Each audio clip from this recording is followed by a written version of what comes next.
एक गांव में एक बहुत ही नेक और दानिश्वर अब्दुल्लाह रहता था। उसका बचपन का एक दोस्त था जो जन्म से ही गूंगा और एक बूढ़ा हो जाने की वजह से कमजोर था। अब्दुल्लाह को अपने दोस्त से मिले हुए बहुत साल हो गए थे। एक दिन उसका दिल उससे मिलने का हुआ। अगले दिन वह पैदल ही अपने दोस्त के गांव की तरफ चल पड़ा। गांव बहुत दूर था और रास्ते में कई छोटे छोटे गांव भी आते थे। अब्दुल्लाह अपनी धुन में चलता जा रहा था कि अचानक रास्ते में उसे एक अजनबी आदमी मिला।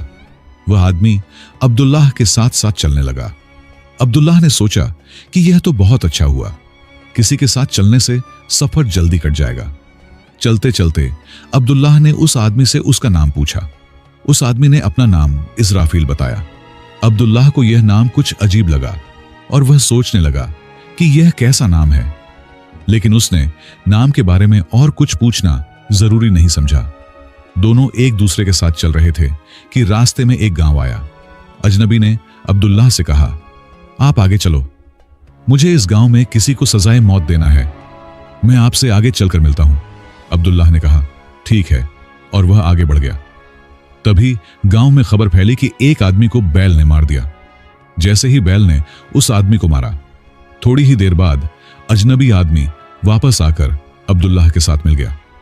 फिर दोनों चलते चलते दूसरे गांव के बाहर पहुंचे, जहां एक छोटा सा काफिला रुका हुआ था। वहां रुकने का इंतजाम भी अच्छा लग रहा था। अब्दुल्लाह के दोस्त का गांव अभी वहां से दूर था और रात भी होने वाली थी। अब्दुल्लाह ने अजनबी से कहा, रात होने वाली है, दिन भर चलते चलते थकान भी हो रही है और भूख भी लगी है, इसलिए हम यहीं खाना खाकर आराम कर लेते हैं, सुबह आराम से आगे का सफर करेंगे। अजनबी ने कहा, ठीक है, वैसे भी मुझे इस गांव में किसी को कुछ जरूरी सामान देना है, आप खाना खाएं और आराम करें, मैं बाद में आकर खाऊंगा। यह कहकर वह वहां से चला गया। उसके जाने के कुछ देर बाद उस गांव में धुआं उठता दिखाई दिया और देखते ही देखते पूरे गांव में आग लग गई। अब्दुल्लाह ने हैरानी से सोचा कि यह आदमी जहां भी जाता है वहां किसी न किसी तरह का नुकसान जरूर हो जाता है, कुछ तो गड़बड़ है। लेकिन अब्दुल्लाह ने रात को अजनबी से इस बारे में कोई जिक्र नहीं किया। सुबह दोनों फिर अपनी मंजिल की तरफ बढ़ने लगे। कुछ दूर जाकर एक और गांव आया। अजनबी ने फिर अब्दुल्लाह से कहा, आप आगे चलो, मुझे इस गांव में भी कुछ जरूरी काम है, मैं काम खत्म करके आपसे मिलता हूं। यह कहकर अजनबी आदमी जाने लगा। लेकिन इस बार अब्दुल्लाह आगे नहीं बढ़ा, बल्कि वहीं खड़ा होकर उस अजनबी को देखता रहा कि वह कहां जाता है और क्या करता है। तभी लोगों की आवाजें सुनाई देने लगीं कि किसी आदमी को सांप ने काट लिया और वह मर गया। ठीक उसी वक्त वह अजनबी वापस अब्दुल्लाह के पास आ गया, लेकिन इस बार अब्दुल्लाह से बर्दाश्त नहीं हुआ और उसने उस आदमी से पूछ लिया, तुम जहां भी जाते हो वहां कोई ना कोई नुकसान जरूर होता है, क्या तुम मुझे बता सकते हो कि यह सब क्यों होता है? उसने जवाब दिया, अब्दुल्लाह साहब, आप तो मुझे बहुत बड़े आलिम लगते थे, इसलिए मैं आपके साथ चल रहा था, क्योंकि आलिमों की सोहबत बहुत अच्छी होती है। लेकिन आप अब तक समझ नहीं पाए कि मैं कौन हूं। अब्दुल्लाह ने कहा, मैं तो समझ गया हूं, लेकिन मेरे दिल में कुछ शक है। अगर तुम खुद अपने बारे में बता दो तो मेरे लिए आसानी होगी। अजनबी ने जवाब दिया, मैं मौत का फरिश्ता हूं और अल्लाह के हुक्म से उन लोगों की जान लेता हूं जिनकी उम्र पूरी हो चुकी है। अब्दुल्लाह को पहले से ही इस बात का शक था, फिर भी मौत के फरिश्ते के मुंह से यह बात सुनकर वह घबरा गया। फिर भी हिम्मत कर के उसने पूछा, अगर यह बात है कि तुम वाकई मौत के फरिश्ता हो तो बताओ कि अगली मौत किसकी है?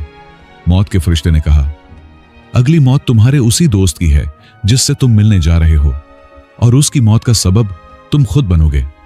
यह बात सुनकर अब्दुल्लाह डर गया और सोच में पड़ गया कि अगर यह वाकई मौत का फरिश्ता है तो उसकी बात भी सच होगी और उसकी वजह से उसके बचपन के सबसे करीबी दोस्त की मौत हो जाएगी। इसलिए बेहतर यही होगा कि वह अपने दोस्त से मिलने ना जाए, कम से कम वह उसकी मौत का सबब तो नहीं बनेगा।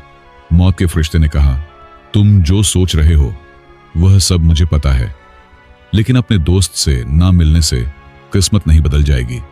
तुम्हारे दोस्त की मौत नसीब है और वह अगले कुछ लम्हों में हो जाएगी। मौत के फरिश्ते की ऐसी बातें सुनकर अब्दुल्लाह को सदमा सा लगा कि मौत का फरिश्ता उसके दिल की बात भी जान गया था, जो कि एक आम इंसान के लिए मुमकिन नहीं। अब अब्दुल्लाह को यकीन हो गया कि यह वाकई मौत का फरिश्ता है, इसलिए वह अपने दोस्त की मौत का सबब न बने। उसने फौरन वापस अपने गांव की तरफ मुड़ना शुरू किया, लेकिन जैसे ही वह मुड़ा, उसे अपना दोस्त तेजी से उसकी तरफ आता दिखाई दिया।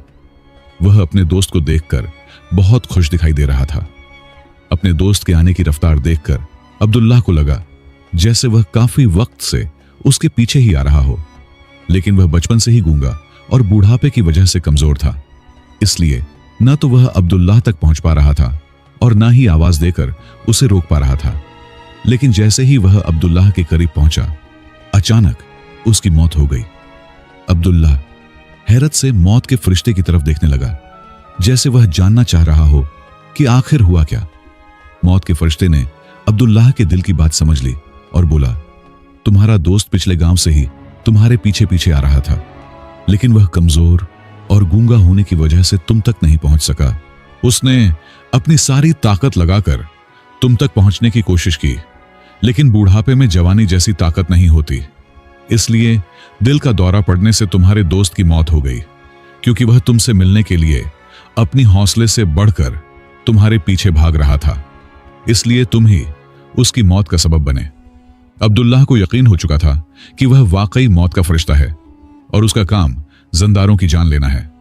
अब्दुल्लाह एक आलिम इंसान था, इसलिए वह यह भी जानता था कि मौत पर किसी का बस नहीं चलता, हर जंदार को एक ना एक दिन मरना ही है। यही सोचकर उसने खुद को संभाल लिया, लेकिन अचानक अब्दुल्लाह के दिल में अपनी मौत के बारे में जानने की ख्वाहिश जाग उठी। उसने मौत के फरिश्ते से कहा, जब मेरे दोस्त की मौत होनी थी तो तुम शुरू से ही मेरे साथ क्यों चल रहे थे? मौत के फरिश्ते ने जवाब दिया, मैं तो सबके साथ चलता हूं और हर लम्हा चलता हूं, लेकिन लोग पहचान नहीं पाते, क्योंकि लोगों के पास अपनी परेशानियों के अलावा किसी और आदमी, चीज या वाकये के बारे में सोचने या उसे देखने और समझने का वक्त नहीं होता। अब्दुल्लाह ने कहा, क्या तुम बता सकते हो कि मेरी मौत कब और कैसे होगी? मौत के फरिश्ते ने कहा, हालांकि किसी आम जंदार के लिए यह जानना अच्छा नहीं, क्योंकि कोई भी अपनी मौत के बारे में जानकर दुखी ही होता है, लेकिन तुम आलिम इंसान लगते हो और अपने दोस्त की मौत को जितनी आसानी से बर्दाश्त कर लिया कि तुम अपनी मौत के बारे में जानकर भी दुखी नहीं होगे। तो सुनो, तुम्हारी मौत आज से ठीक 6 महीने बाद आज के ही दिन किसी दूसरे मुल्क में फांसी लगने से होगी, और सबसे हैरान करने वाली बात यह होगी कि तुम खुशी खुशी फांसी सहो लोगे।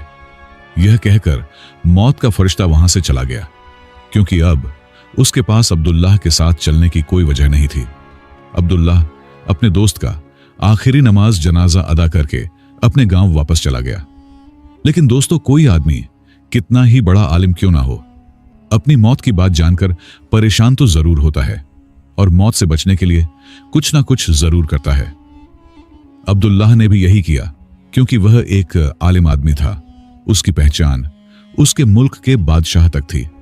अब्दुल्लाह ने सोचा कि बादशाह के पास तो कई आलिम सिपह सालार होते हैं, वह मेरी मौत से मुतल्लिक मसले का कोई ना कोई हल जरूर निकाल लेंगे। यह सोचकर अब्दुल्लाह दरबार में जा पहुंचा और बादशाह को अपनी सारी कहानी सुना दी।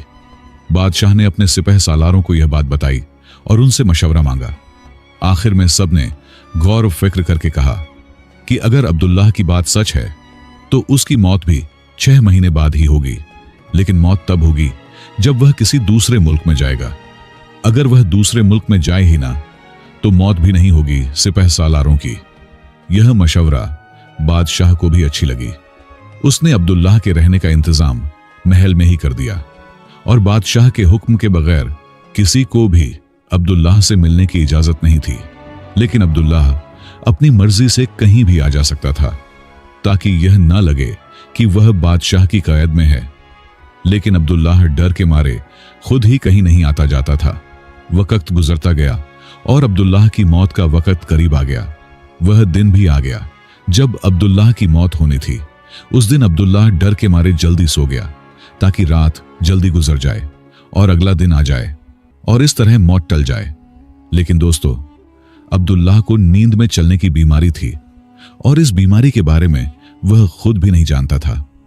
इसलिए बादशाह या किसी हकीम को इस बीमारी के बारे में बताने का तो सवाल ही पैदा नहीं होता था।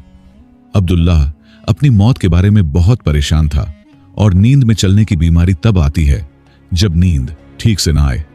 रात को अब्दुल्लाह को नींद में चलने का दौरा पड़ गया। वह उठा और महल से निकलकर घोड़ों के असतबल में जा पहुंचा। अब्दुल्लाह बादशाह का खास मेहमान था, इसलिए किसी पहरेदार ने उसे नहीं रोका और ना कोई पूछताछ की। असतबल में पहुंचकर वह सबसे तेज चलने वाले घोड़े पर सवार हुआ और नींद में ही अपने मुल्क की सरहद से बाहर पड़ोसी मुल्क में चला गया। सिर्फ यही नहीं, वह पड़ोसी मुल्क के बादशाह के महल में जा पहुंचा। वहां के पहरेदारों ने भी उसे नहीं रोका और ना कोई पूछताछ की, क्योंकि रात का आखिरी पहर होने की वजह से सब सो रहे थे। अब्दुल्लाह सीधा बादशाह के खजाने वाले कमरे में जा पहुंचा और वहां वह भी जाकर लेट गया। सुबह हुई तो खजांची ने अब्दुल्लाह को खजाने वाले कमरे में सोते हुए देखा। इससे बादशाह बहुत गुस्से में आ गया और उसने अब्दुल्लाह को गिरफ्तार करने का हुक्म दिया। बादशाह ने अब्दुल्लाह को दरबार में पेश करने का हुक्म दिया। जब अब्दुल्लाह को दरबार में लाया गया, बादशाह ने उसे देखते ही गुस्से में फांसी की सजा सुना दी और कहने लगा कि अगर तुम चोरी करने में कामयाब हो जाते तो हमारी छोटी सी रियासत के लोग भूखे मरने लग जाते। इसलिए हाथ काटने की बजाय फांसी की सजा सुनाई जाती है, ताकि अवाम में कोई भी ऐसा काम करने से पहले 1000 बार सोचे। फांसी की सजा सुनकर अब्दुल्लाह का पत्ता पत्थर गया। फिर भी कुछ हिम्मत करके उसने बादशाह से कहा, महाराज, मुझे नहीं मालूम कि मैं आपके महल में कैसे पहुंच गया। मैं यह भी नहीं जानता कि आपके खजाने वाले कमरे में कैसे आया। मैं कोई चोर नहीं हूं, किसी पहरेदार ने मुझे रोका क्यों नहीं। लेकिन मैं इतना जानता हूं कि आज मेरी मौत होनी थी और अब हो रही है। बादशाह को यह बात कुछ अजीब लगी। उसने पूछा, तुम्हें कैसे मालूम कि आज तुम्हारी मौत होनी थी? तुम क्या कहना चाहते हो? अब्दुल्लाह ने पिछले 6 महीने की सारी कहानी सुना दी और कहा, हुजूर, मुझ में या किसी आम इंसान में इतनी हिम्मत नहीं है कि वह बादशाह के दरबार में और बादशाह की मौजूदगी में चोरी कर सके। बादशाह को अब्दुल्लाह की बात में कुछ सच्चाई दिखाई दी, लेकिन उसने सोचा कि शायद यह अपनी मौत से बचने के लिए मौत के फरिश्ते और अपनी मौत की खबर की बहाना बना रहा है। बादशाह ने कहा, अगर तुम्हारी यह बात सच है और आज तुम्हारी मौत का दिन है, जैसा कि मौत के फरिश्ते ने कहा था, तो मैं तुम्हारी मौत का सबब नहीं बनूंगा। लेकिन अगर यह बात झूठ निकली तो आज जरूर तुम्हारी मौत का दिन होगा। उसने फौरन सिपाहियों के हाथ एक खत पड़ोसी मुल्क के बादशाह को भेजा और अब्दुल्लाह की बात की सच्चाई का सबूत मांगा। शाम तक सिपाही वापस आए और बताया कि अब्दुल्लाह जो कुछ कह रहा है वह बिल्कुल सच है। पड़ोसी मुल्क के बादशाह ने अब्दुल्लाह के रहने का पूरा इंतजाम अपने महल में किया था। पिछले 6 महीने से अब्दुल्लाह उसका मेहमान था। कल बादशाह ने आखिरी बार अब्दुल्लाह से उसके आराम के कमरे में मुलाकात की थी और उसके बाद वह इस मुल्क में कैसे पहुंचा, इसकी कोई खबर नहीं। इसलिए इस मुल्क के बादशाह के मुताबिक अब्दुल्लाह को फांसी देना अच्छा नहीं। अब बादशाह के सामने एक नई मुश्किल खड़ी हो गई। उसने बैनुल अक़वामी परेशानी पर अब्दुल्लाह को फांसी की सजा सुना दी थी। अगर अब्दुल्लाह को फांसी ना दी जाती तो बादशाह के वादे का एहतराम होता, और अगर सज्जा पर अमल होता तो अब्दुल्लाह की बेगुनाह मौत हो जाती। बादशाह ने अपने सिपह सालारों से इस बारे में मशवरा लिया। सिपह सालारों ने कहा, हुजूर, अब्दुल्लाह को कच्चा धागे से फांसी दे। इस तरह आपके दिए गए हुक्म का एहतराम भी रह जाएगा और कच्चा धागा अब्दुल्लाह को फांसी नहीं देगा, उसकी जान बच जाएगी। बादशाह को यह मशवरा अच्छी लगी। उसने हुक्म दिया कि अब्दुल्लाह के लिए कच्चा धागे का फंदा बनाया जाए। अब्दुल्लाह को फांसी पर चढ़ाने की तैयारी हुई।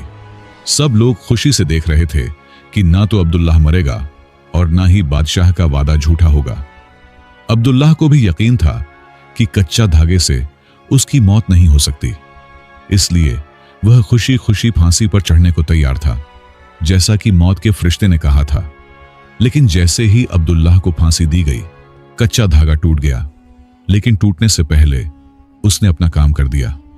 अब्दुल्लाह की गर्दन की रग कच्चा धागे से काट चुकी थी। अब्दुल्लाह जमीन पर गिरा और तड़पने लगा। हर सांस के साथ उसकी गर्दन से खून का फव्वारा निकल रहा था। देखते ही देखते अब्दुल्लाह का जिस्म पूरी तरह से जामिद हो गया।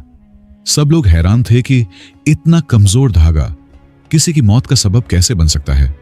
लेकिन वाकया हो चुका था। किस्मत ने अपना काम कर दिया था। जो होना होता है वह होकर रहता है। दोस्तों, इस कहानी से हमें यह सबक मिलता है कि हम चाहे कितनी ही एहतियात बरतें, कितने ही उपाय कर लें, लेकिन हम कभी भी किसी भी सूरत में किस्मत के लिखे को नहीं मिटा सकते। हर वाकया और उसकी पूरी तफसील पहले से तय होती है। हम उसे जरा भी इधर उधर नहीं कर सकते। इसीलिए अल्लाह ने हमें खबर की ताकत नहीं दी ताकि हम अपनी जिंदगी को बेहतर तरीके से जी सकें। यही बात इस अब्दुल्लाह पर भी लागू होती है। अगर अब्दुल्लाह ने मौत के फरिश्ते से अपनी मौत के बारे में ना पूछा होता तो वह 6 महीने तक बादशाह के महल में डरकर जीने की बजाय बेहतर जिंदगी गुजार लेता। सिर्फ एक चीज किस्मत को बदलने की ताकत रखती है और वह है दुआ। कहते हैं कि दुआ में अगर ईमानदारी हो और सच्चे दिल से मांगी जाए तो अल्लाह किस्मत को भी बदल सकता है। इसलिए हमें चाहिए कि अल्लाह से हमेशा ही अच्छी किस्मत और अच्छी खबर की दुआ करें।